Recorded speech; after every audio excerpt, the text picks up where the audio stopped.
এই যে নৌকাগুলো, এই ট্রলারগুলো এখান থেকে ঘুরে চলে যাচ্ছে, গরম জল থেকে ঘুরে চলে যাচ্ছে।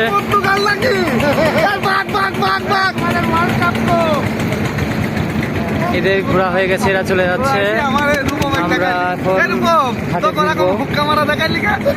আমরা এখন ঘাটে ফিরবো।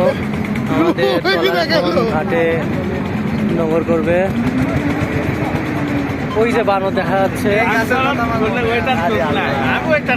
আমরা ছিলাম সকালবেলা, বিশ্বাস করে কেউ ছিল না, খালি আমরা একদম ভোরে আইছিলাম।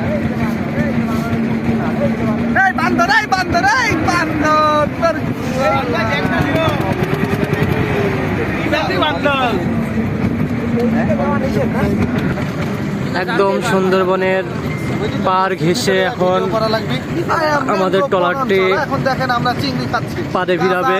একটা সাপ মাপ খায়। আমরা এখন ট্রলার থেকে নেমে ভিতরে যাব।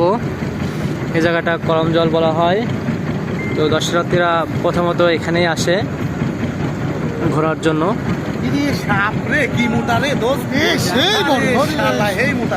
এখানে একটা বিশাল মোটা সাপ, ওখানে হচ্ছে মরে রয়েছে, পড়ে আছে। মনে হয় অজগর সাপ, কি সাপ হবে এটা জানি না। এই যে সাপটা অনেক মোটা সাপ।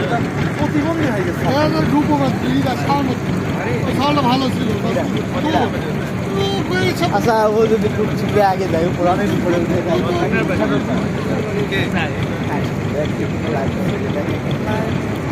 এই যে সেই করমজলকে স্বাগত জানাচ্ছে আমাদের।